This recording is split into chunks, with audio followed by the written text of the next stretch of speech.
Bonjour à tous, bonjour à tous, j'espère que vous allez bien. Je suis ravie de vous retrouver dans une nouvelle vidéo qui sera donc un update lecture. Ça fait très longtemps que je ne suis pas venue en update lecture, tout simplement parce que je n'ai pas eu le temps de lire ces dernières semaines. Le mois de juillet, ça a été un mois de sortie pour nous. Et si vous ne voyez pas de quelle sortie je parle, eh bien je pense que si je me décale, vous pouvez l'apercevoir juste ici. C'était donc la sortie de mon second roman et le premier des éditions Le Vent, Le cœur singulier de Millie Davis. Donc voilà, je l'ai écrit et on l'a publié avec les filles dans notre maison d'édition. On avait fait une phase de précommande, mais le 6 juillet c'était voilà, le jour de sa sortie officielle. Merci beaucoup pour l'accueil que vous lui avez réservé. On ne s'attendait pas du tout à ça. Je pense qu'on va être out of stock plus rapidement que ce qu'on pensait, ce qui est absolument incroyable. Mais du coup voilà, c'est trop génial. Ce livre il parle de plein de choses. On suit Millie Davis, une jeune femme de 25 ans qui a écrit une saga historique qui est devenue vraiment un best-seller, sauf qu'en fait elle est totalement hantée par quelques critiques littéraires qui avaient pointé des anachronismes, des incohérences historiques, et donc elle décide en s'armant de courage, avec le soutien de sa grand-mère qui est une personne totalement fantasque, avec son groupe de copines mamies qui vont devenir activistes, etc., et sa meilleure amie Lyra qui est une amie un petit peu particulière puisque c'est une relation épistolaire qu'elle n'a jamais vue de sa vie. Elle décide de retourner sur les bancs de la fac d'histoire pour pouvoir parfaire ses connaissances. Cette folle aventure va l'emmener à rencontrer son professeur d'archivistique Alphard Burton qui va l'aider à mener des fouilles un petit peu historiques dans des librairies un petit peu clandestines. Ils vont essayer voilà, d'aller trouver un peu plein de documents et de documentation pour pouvoir parfaire le récit d'Isadora.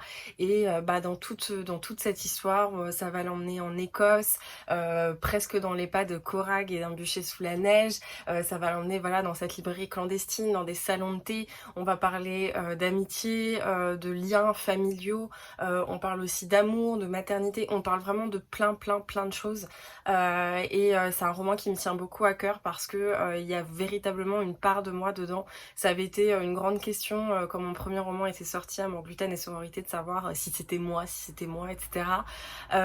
C'était un peu compliqué parce que voilà, comme je l'expliquais, on met toujours de soi dans un livre, on met de ses passions, de ses envies, des choses qu'on apprécie, mais dans celui-ci, je livre une part, je pense, assez intime, et les personnes qui me suivaient déjà en février de l'année dernière, enfin il y a 2 ans quand j'étais en arrêt maladie, que ça allait pas trop bien, que je me posais des questions sur mon boulot, etc.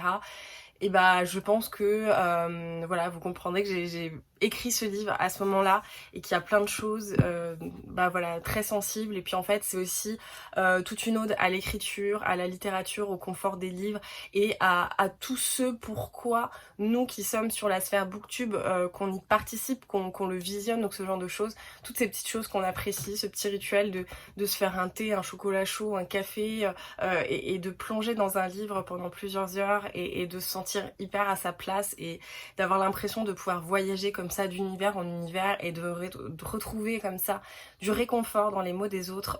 Je pense que c'est juste voilà, c'est un peu une ode à tout ça. Donc si vous aimez les livres et si vous êtes ici pour les livres, je pense vraiment que mon roman pourra vous plaire, donc n'hésitez pas. Je vous mets le lien dans la barre d'infos, donc juste en bas. Et pour information, normalement on est le 24 aujourd'hui, je crois, si je dis pas de bêtises. On arrête les dédicaces le 30 juillet, voilà, parce que là pour le moment vous avez la possibilité d'acheter le livre comme ça, enfin voilà, le livre, mais vous avez la possibilité de prendre l'option dédicacée. Cette option s'arrêtera le 30 juillet, voilà, tout simplement parce que j'en ai fait beaucoup et que ça va s'arrêter. Donc n'hésitez pas, si vous avez envie de faire un cadeau, de vous faire un auto-cadeau, ce genre de choses, vous pouvez le commander maintenant. Et maintenant, trêve de bavardage, on va commencer l'update lecture. Il y a quelques temps, j'avais découvert Camille Laurens avec son ouvrage qui s'appelait Fille, qui était presque un manifeste féministe qui pointait tout le sexisme ordinaire et puis aussi le sexisme ordinaire qui pouvait passer par le langage. Enfin, c'était vraiment hyper intéressant. Et un jour, quand j'avais été à Emmaüs, j'avais trouvé Dans ses bras-là de la même autrice et je m'étais dit pourquoi pas tester autre chose. Et puis voilà, ça avait l'air d'être un petit peu plus romancé. Et donc je me suis lancée dans cette histoire sans trop savoir de quoi ça allait parler, et je dois admettre que ça a été pour moi une petite déception. Alors déjà parce que j'ai l'impression que ça se passe presque avant Fi. Enfin, en fait, alors je sais que chronologiquement parlant, c'est le livre qu'elle a écrit avant Fi. Alors il y a peut-être eu des livres entre temps, hein, mais ce que je veux dire, c'est que chronologiquement parlant, il se place avant Fi. Le truc, c'est que il tient en lui des phrases, des parties de scénarios, alors qui sont pas des scénarios parce que je pense que c'est une histoire réelle, mais ça prend des parties comme ça de filles. Alors par exemple, ce truc hyper marquant qu'on peut avoir dans Filles, et qui est d'ailleurs sur la 4e de couverture, quand on dit au père, est-ce que vous avez des enfants? Il dit non, j'ai 2 filles. Et bah ça en fait, il est dedans. Il y a une partie qui est un petit peu difficile, avec un grand-oncle dedans, c'est dedans. Il y a plein de choses avec le père, etc. C'est dedans. Et en fait, j'étais un peu perturbée parce que j'avais l'impression que c'était un peu le... Alors, avec des gros guillemets, hein, parce que vraiment, c'est pas réducteur dans ce sens-là que je veux le formuler, mais j'avais l'impression que c'était un peu le coup d'essai de Filles, en fait, parce que il y a plus ou moins les mêmes arguments, il y a plus ou moins les mêmes choses, sauf que c'est tourné vers autre chose que le sexisme ordinaire, c'est tourné vers l'obsession d'une femme envers les hommes, la jante masculine, son rapport avec les hommes, son rapport perpétuel de séduction, de son rapport au corps de l'autre, etc. Et donc j'étais un petit peu perturbée par ça, parce que bah voilà, en fait je retrouvais exactement les mêmes choses que dans Filles, mais où le propos final n'était pas le même. En fait, c'était les mêmes illustrations, mais pour un propos au final différent. Et ça, c'est vrai que ça m'a un petit peu perdue parce que bah, j'avais l'impression que c'était du déjà vu et du coup j'étais moins disposée à accueillir le propos, on va dire, final, sachant qu'en plus de ça c'est assez décousu. En fait, on va suivre une femme qui voit un homme à la terrasse, et cet homme, en fait, voilà, elle est direct un petit peu obsédée, elle veut rencontrer son gars, elle veut le séduire, elle se rend compte qu'il est psychiatre, thérapie en plus, spécialisée en thérapie de couple, et donc elle va y aller. Et puis là après il y a plein d'histoires qui se mélangent, il y a voilà, ces espèces de flashbacks de l'enfance qu'on a pu voir dans Filles. On sait pas si c'est le personnage principal, on sait pas si c'est Camille Laurens elle-même. Le lecteur est un petit peu perdu, autant cette confusion, je pense que des fois elle peut apporter une complexité positive au récit, autant là pour moi ça m'apportait plus une confusion. On va aller dans plein d'anecdotes différentes et puis on veut enchaîner les styles, il y a parfois des choses très courtes, très incisives qui sont assez intéressantes, et parfois sur un chapitre de 3-4 pages on va avoir que des questions. Est-ce que l'homme c'est ci? Est-ce que l'homme c'est ça? Est-ce que l'homme c'est machin? Et je ne mens pas, hein. Enfin là par exemple j'en ai une, ce que je sais, ce que je peux dire d'expérience, d'observation, de mémoire, d'intuition, ce que j'ai appris par la vie, les livres, la rumeur publique et privée, que l'homme écoute la radio, qu'il claque les portes, qu'il ne ferme pas les placards, qu'il ne sait pas où sont rangées les casseroles, qu'il oublie les dates importantes, qu'il ne se trouve pas ses défauts, qu'il ne se sent pas net, qu'il souffre à mourir, qu'il oublie, que les ténèbres le troublent. Voilà, donc cette accumulation, elle peut avoir vraiment un intérêt dans le texte. Moi, c'est vrai qu'au-delà d'un paragraphe, ça me lasse. 3 pages, voilà, moi je sais que ça a tendance à me lasser. D'autant plus quand de base, je ne suis pas assez ancrée dans le récit et que je ressens cette confusion sur le narrateur qui parle, qui me raconte quoi en fait. C'est vrai que j'avais ce sentiment-là du qui me raconte quoi, qu'est-ce qu'on est en train de me dire et qui est en train de me le dire, et c'est dommage parce que je suis passée à côté. Donc voilà, j'ai pas trop apprécié ma lecture, j'ai pas trop su non plus où est-ce qu'on voulait aller, et c'est vrai qu'à la fin, honnêtement, j'avais juste une envie, c'est de le terminer. Donc ça n'a pas été une super chouette lecture. Si vous voulez découvrir Camille Laurens, n'hésitez pas. D'ailleurs, je ne sais pas si je prononce bien son nom, si c'est Laurence, j'en sais rien. N'hésitez pas à vous procurer Filles, il me semble que depuis il est sorti en poche, et c'est vraiment un ouvrage qui est très très intéressant. Voilà, très dur, mais en même temps très intéressant. Mais celui-ci pour moi c'était un petit loupé, donc voilà, je lirai avec plaisir ce qu'elle fera après. Enfin d'ailleurs j'ai pas connaissance de nouveautés, mais c'est peut-être déjà le cas, mais en tout cas dans ces bras-là c'était franchement pas ce que j'ai apprécié moi, voilà. Hier, j'ai lu un livre du coup au bord de la piscine, et c'était donc un Alessandro Baricco, La jeune épouse, donc publié chez Nerval Gallimard, donc la collection du monde entier. J'adore Alessandro Baricco depuis je crois la fin de mon M1, ça doit être ça à peu près. J'avais découvert Alessandro Baricco avec Soi, qui était un tout petit ouvrage que j'avais trouvé en brocante, et j'avais adoré cette histoire qui était une histoire d'amour un petit peu particulière. Je vous en parle pas plus parce que vraiment le livre est très très court, enfin je sais même pas si on peut appeler ça un roman ou si c'est une nouvelle, honnêtement je sais pas, mais il est publié seul, donc à mon avis c'est quand même un petit roman. Du coup voilà, j'aime beaucoup Alessandro Baricco. J'avais lu Le jeune pianiste, non c'était pas Le jeune pianiste, c'était Le pianiste, que j'avais beaucoup aimé. Château de la colère, j'avais trouvé ça un petit peu plus particulier, mais du coup quand j'ai trouvé celui-ci à Bouligné, je sais plus si c'était avec mon Juju ou avec Marion, je ne sais plus, c'était avec l'un ou l'autre, mais bref, c'est pas hyper important. J'avais foncé parce que bah voilà, Alessandro Baricco, j'achète à chaque fois que je vois, comme Modiano, comme plein d'autres auteurs. Et donc dans cette histoire, en fait, on va suivre une famille un petit peu particulière. On sent qu'il y a beaucoup de secrets dans cette famille. Il y a un rituel un peu particulier. On dirait presque qu'ils sont tous un peu possédés par le rituel de la maison sans vouloir vraiment le vivre, l'expérimenter, enfin un petit peu curieux.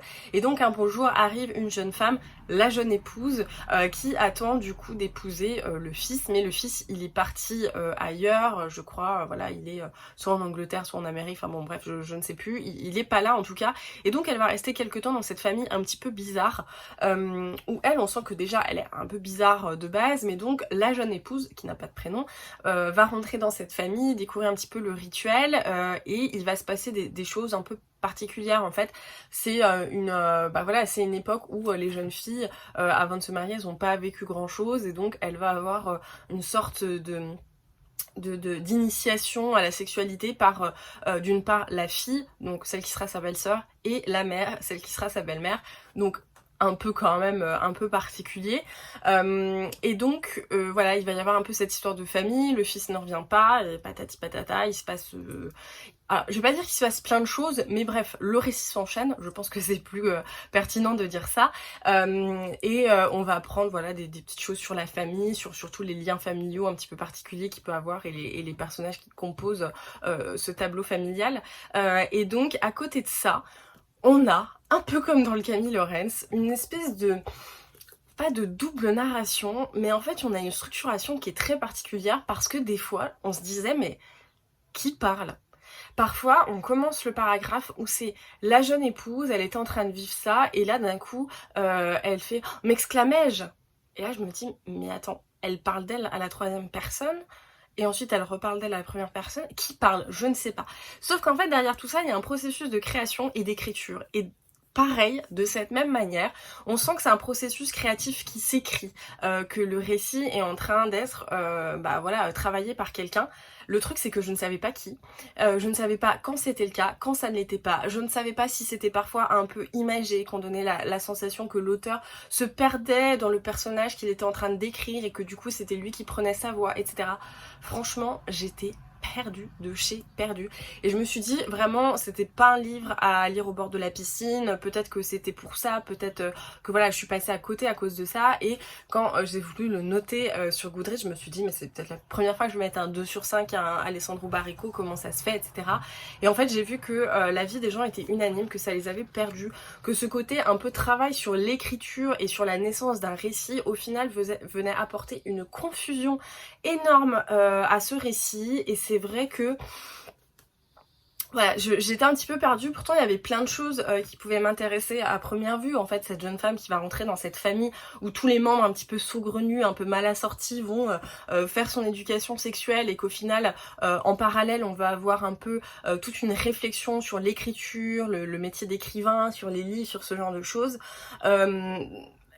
Pour moi c'était voilà, c'était un pari gagnant, mais la réalisation a été hyper confuse, donc vraiment j'en suis ressortie un peu en mode mais qu'est-ce que j'ai lu, je ne sais pas.